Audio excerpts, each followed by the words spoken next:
सतनाम श्री वाहेगुरु साहिब जियो।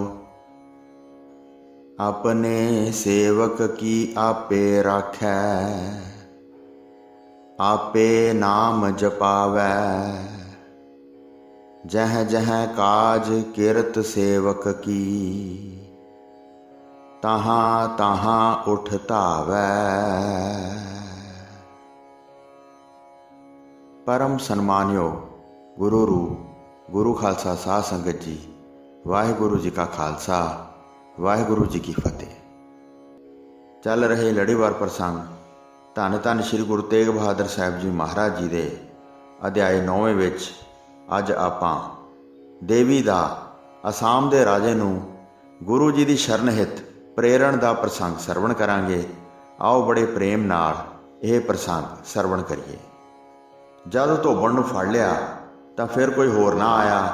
बिशन सिंह बहुत प्रसन्न होके दौड़ के गुरु जी के पास जा पहुँचा, वंदना करके आ बैठा ते बेनती सहित बोलिया, आप जी के प्रताप तो जानिया है मेरी फतेह होवेगी ते मेरा महान कारज पूरा हो जाएगा।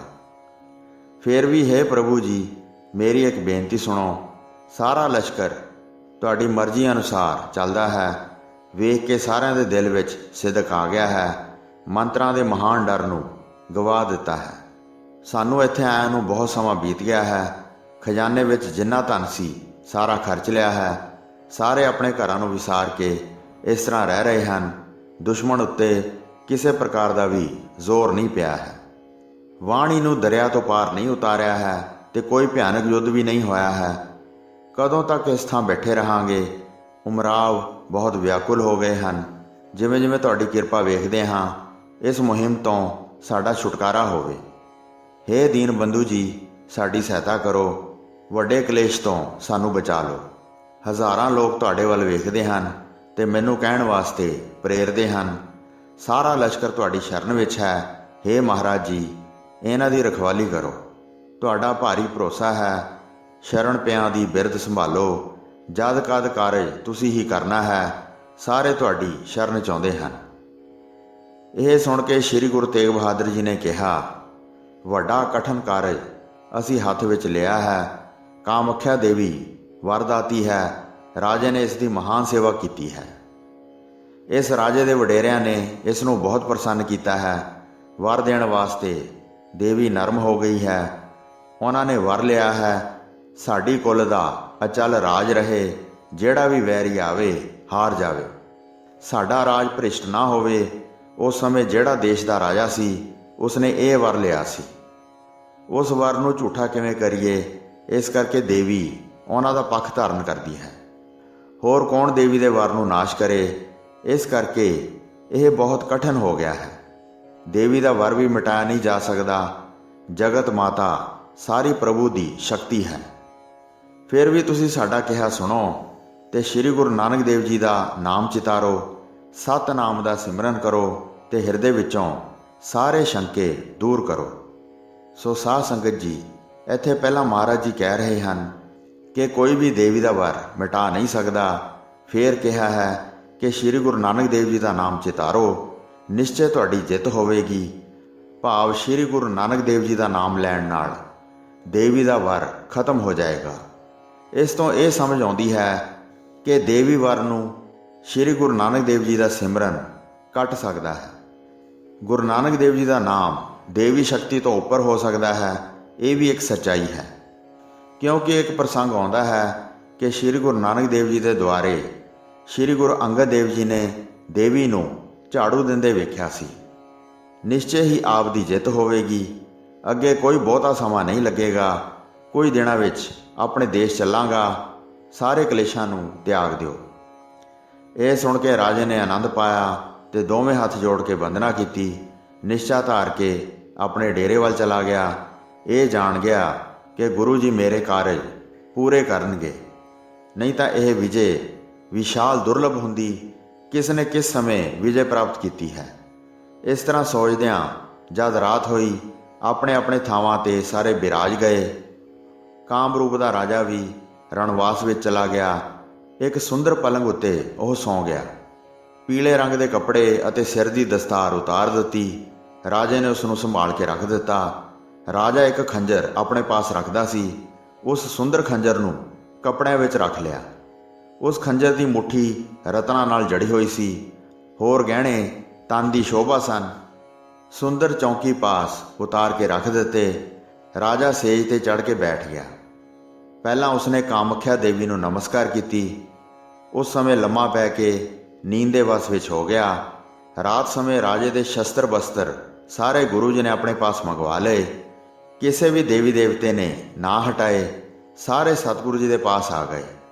ਸਵੇਰ ਹੋਈ ਤਾਂ ਰਾਜੇ ਨੇ ਅੱਖਾਂ ਖੋਲ੍ਹੀਆਂ।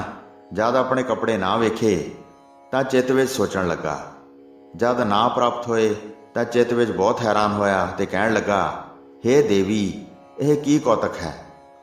ਰਾਜਾ ਬਹੁਤ ਫਿਕਰਮੰਦ ਹੋ ਗਿਆ। ਐਸਾ ਵਿਘਨ ਤਾਂ ਪਹਿਲਾਂ ਕਦੀ ਵੇਖਿਆ ਨਹੀਂ ਸੀ। ਸਦਾ ਦੇਵੀ ਮੇਰੀ ਰਖਵਾਲੀ ਕਰਦੀ ਹੈ। ਕੋਈ ਵੀ ਆ ਕੇ ਵਿਘਨ ਨਹੀਂ ਪਾ ਸਕਦਾ। ਜਾਂ ਦੇਵੀ ਦਾ ਵਰ ਮਿਟ ਗਿਆ ਹੈ। ਐਸਾ ਕੌਤਕ ਮੇਰੇ ਨਾਲ ਹੋਇਆ ਹੈ। ਚਾਰੇ ਪਾਸੇ ਬਹੁਤ ਯੋਧੇ ਸਾਵਧਾਨ ਸਨ। ਕਿਸੇ ਵਿਧੀ ਨਾਲ ਕੋਈ ਵੀ ਆ ਕੇ ਨਹੀਂ ਪਹੁੰਚਿਆ ਹੈ। ਜੰਤਰਾਂ ਮੰਤਰਾਂ ਦੀ ਮੈਨੂੰ ਰੱਖਿਆ ਹੈ। ਮੇਰੇ ਨੇੜੇ ਕੋਈ ਵੀ ਨਹੀਂ ਆ ਸਕਦਾ। ਮਹਾਸ਼ਕਤੀ ਸਹਿਤ ਜਿਸ ਨੇ ਕੀਤਾ ਹੈ, ਸਾਰੇ ਸ਼ਸਤਰ ਬਸਤਰ ਦਬਾ ਲਏ ਹਨ। ਇਸ਼ਨਾਨ ਕਰਕੇ ਜਦ ਰਾਜਾ ਬੈਠ ਗਿਆ ਤਾਂ ਰਾਜੇ ਦੀ ਮਾਤਾ ਉੱਥੇ ਚੱਲ ਕੇ ਆਈ। ਉਸਨੇ ਪੁੱਤਰ ਨੂੰ ਬਹੁਤ ਉਤਸ਼ਾਹ ਦਿੱਤਾ। ਹੇ ਪੁੱਤਰ, ਹਿਰਦੇ ਵਿੱਚ ਕੁਝ ਨਾ ਸੋਚੋ। ਮੈਂ ਜਗਤ ਮਾਤਾ ਚੰਡੀ ਦੀ ਭਗਤਨ ਹਾਂ। ਉਸ ਪਾਸੋਂ ਸਾਰਾ ਬ੍ਰਿਤਾਂਤ ਪੁੱਛਦੀ ਹਾਂ। ਰਾਤ ਵੇਲੇ ਚਰਿੱਤਰ ਦਾ ਸਾਰਾ ਭੇਦ ਦੱਸ ਕੇ ਅੰਤ ਵਿੱਚ ਆਪ ਦੀ ਸਹਾਇਕ ਹੋਵਾਂਗੀ। ਤੂੰ ਸਦਾ ਆਪਣੀ ਕੁਸ਼ਲਤਾ ਜਾਣੋ। ਅਸੀਂ ਮਹਾਨ ਸ਼ਕਤੀ ਧਾਰਨ ਕਰ ਰੱਖੀ ਹੈ। ਇਸ ਤਰ੍ਹਾਂ ਕਹਿ ਕੇ ਰਾਜੇ ਦੇ ਮਾਤਾ ਜੀ ਚਲੇ ਗਏ। ਉਸਨੇ ਇਸ਼ਨਾਨ ਕਰਕੇ ਆਪਣਾ ਸਰੀਰ ਪਵਿੱਤਰ ਕੀਤਾ ਤੇ ਦੇਵੀ ਦੇ ਮੰਦਰ ਵਿੱਚ ਚਲੇ ਗਈ। ਪੂਜਣ ਵਾਸਤੇ ਸਭ ਵਸਤਾਂ ਲਿਆਂਦੀਆਂ। ਧੂਪ ਧੁਖਾ ਕੇ ਆਰਤੀ ਕੀਤੀ। ਕੁਸਮ ਦੇ ਫੁੱਲਾਂ ਦੀ ਵਰਸ਼ਾ ਕੀਤੀ। ਸਰਬ ਪ੍ਰਕਾਰ ਸਾਰੀ ਕਿਰਿਆ ਕਰਕੇ ਮੁਖ ਤੋਂ ਉਸਤਤ ਮੰਤਰ ਦਾ ਉਚਾਰਨ ਕੀਤਾ। ਫਿਰ ਸਾਰਿਆਂ ਨੂੰ ਦੂਰ ਹਟਾ ਦਿੱਤਾ। ਆਪ ਬੈਠ ਕੇ ਧਿਆਨ ਲਾਇਆ। ਫਿਰ ਭਵਨ ਤੋਂ ਬਾਣੀ ਹੋਈ, ਹੇ ਰਾਣੀ ਜੀ ਸੁਣੋ। ਜਿਵੇਂ ਰਾਤ ਨੂੰ ਹੋਇਆ ਹੈ, ਤਿੰਨਾਂ ਲੋਕਾਂ ਦੇ ਮਾਲਕ ਦਾ ਅਵਤਾਰ ਸ਼੍ਰੀ ਗੁਰੂ ਨਾਨਕ ਦੇਵ ਜੀ ਦਾ ਜਸ ਸਾਰੇ ਜਗਤ ਵਿੱਚ ਹੈ। ਉਸ ਗੱਦੀ ਤੇ ਅੱਜ ਕੱਲ੍ਹ ਸ਼੍ਰੀ ਗੁਰੂ ਤੇਗ ਬਹਾਦਰ ਜੀ ਬੈਠੇ ਹਨ। ਜਿੱਥੇ ਵੀ ਉਹਨਾਂ ਨੂੰ ਯਾਦ ਕਰੀਏ ਉੱਥੇ ਹਾਜ਼ਰ ਹੋ ਜਾਂਦੇ ਹਨ। ਭਗਤੀ ਰੂਪ ਆਪਣਾ ਅਵਤਾਰ ਧਾਰਨ ਕੀਤਾ ਹੈ। 9ਵੇਂ ਗੁਰੂ ਜੀ ਹਨ ਜਿਨ੍ਹਾਂ ਨੇ ਸਾਰਾ ਜਗਤ ਤਾਰਿਆ ਹੈ। ਜਿਹੜਾ ਵੀ ਸ਼ਰਧਾ ਧਾਰ ਕੇ ਉਹਨਾਂ ਦੀ ਸ਼ਰਨ ਵਿੱਚ ਆਉਂਦਾ ਹੈ, ਉਸ ਦੀ ਸਹਾਇਤਾ ਸਭ ਥਾਂ ਕਰਦੇ ਹਨ। ਜੋਧਪੁਰ ਦਾ ਰਾਜਾ ਉਹਨਾਂ ਦਾ ਸੇਵਕ ਬਣਿਆ ਹੈ। ਆਪਣੀ ਬੇਨਤੀ ਕਰਕੇ ਉਹਨਾਂ ਨੂੰ ਨਾਲ ਲਿਆ ਹੈ। ਤੁਹਾਨੂੰ ਉਹਨਾਂ ਪਾਸੋਂ ਕੋਈ ਚਿੰਤਾ ਨਹੀਂ ਹੈ। ਆਪਣੇ ਮਨ ਵਿੱਚ ਕੋਈ ਸ਼ੰਕੇ ਨਾ ਧਾਰਨ ਕਰੋ। ਤੁਸੀਂ ਵੀ ਉਹਨਾਂ ਦੀ ਸ਼ਰਨ ਵਿੱਚ ਜਾਓ ਤੇ ਮਿਲ ਕੇ ਆਪਣੇ ਕੰਮ ਦਾ ਸੁਧਾਰ ਕਰੋ। ਤੁਹਾਡਾ ਰਾਜ ਅਟਲ ਹੈ, ਮਿਟੇਗਾ ਨਹੀਂ। ਮੇਰਾ ਕਿਹਾ ਸੱਚ ਨਿਰਧਾਰਨ ਕਰੋ। ਰਾਜਾ ਰਾਣੀ ਸਭ ਪਰਿਵਾਰ ਤੁਸੀਂ ਵੀ ਉਹਨਾਂ ਦੇ ਨਾਲ ਜਾਓ। ਸ਼ਰਧਾ ਧਾਰ ਕੇ ਜਦ ਦਰਸ਼ਨ ਕਰੋਗੇ ਤਾਂ ਤੁਹਾਡੇ ਸਾਰੇ ਕਾਰਜ ਸਿੱਧ ਹੋ ਜਾਣਗੇ। ਕਿਰਪਾਲੂ ਗੁਰੂ ਜੀ ਤੁਹਾਡੇ ਤੇ ਕਿਰਪਾ ਕਰਨਗੇ। ਉਹ ਸਾਰੇ ਵਿਘਨਾਂ ਦਾ ਨਾਸ਼ ਕਰਨ ਵਾਲੇ ਹਨ। ਰਾਜੇ ਦੇ ਮਾਤਾ ਨੇ ਦੇਵੀ ਤੋਂ ਇਹ ਸਭ ਕੁਝ ਸੁਣ ਕੇ ਸਾਰੇ ਬਚਨ ਮੰਨ ਕੇ ਬੰਦਨਾ ਕੀਤੀ। ਫਿਰ ਉੱਠ ਕੇ ਰਾਜੇ ਦੇ ਪਾਸ ਆਈ ਤੇ ਸਾਰੀ ਗੱਲ ਉਸ ਨੂੰ ਸਮਝਾਈ। ਸ਼੍ਰੀ ਗੁਰੂ ਨਾਨਕ ਦੇਵ ਜੀ ਉੱਤਮ ਪੁਰਸ਼ ਆਏ ਹਨ ਜਿਨ੍ਹਾਂ ਨੇ ਸਾਰੇ ਦੇਸ਼ ਵਿੱਚ ਆਪਣੀ ਸਿੱਖੀ ਫੈਲਾਈ ਹੈ। ਸਾਰੇ ਸਿੱਧ ਵਿਵਾਦ ਕਰਕੇ ਜਿੱਤ ਲਏ ਹਨ ਤੇ ਹੋਰ ਕਰਾਮਾਤੀਆਂ ਦਾ ਹੰਕਾਰ ਦੂਰ ਕੀਤਾ ਹੈ। ਜਿਨ੍ਹਾਂ ਦੀ ਕੋਈ ਵੀ ਬਰਾਬਰੀ ਨਹੀਂ ਕਰ ਸਕਦਾ, ਉਹ ਸਾਰੇ ਜਗਤ ਵਿੱਚ ਵਿਚਰਦੇ ਰਹੇ ਹਨ। ਉਹਨਾਂ ਦੀ ਗੱਦੀ ਉੱਤੇ ਹੁਣ ਸ਼੍ਰੀ ਗੁਰੂ ਤੇਗ ਬਹਾਦਰ ਜੀ ਬੈਠੇ ਹਨ। ਰਾਜਾ ਬਿਸ਼ਨ ਸਿੰਘ ਆਦਰ ਨਾਲ ਬੇਨਤੀ ਕਰਕੇ ਉਹਨਾਂ ਨੂੰ ਆਪਣੇ ਨਾਲ ਲਿਆਇਆ ਹੈ, ਜਿਸ ਕਰਕੇ ਸਾਡਾ ਸਾਰਾ ਬਲ ਜਾਂਦਾ ਰਿਹਾ ਹੈ। ਉਹਨਾਂ ਨੇ ਹੀ ਤੁਹਾਡੇ ਸ਼ਸਤਰ ਬਸਤਰ ਮੰਗਵਾਏ ਹਨ। ਮਿਲਣ ਵਾਸਤੇ ਦੇਵੀ ਨੇ ਫਰਮਾਇਆ ਹੈ, ਉਹ ਕਿਰਪਾ ਕਰਨਗੇ। ਉਹਨਾਂ ਦੀ ਸ਼ਰਣੀ ਪਾਓ ਤੇ ਅਬਚਲ ਰਾਜ ਆਪਣਾ ਕਰੋ।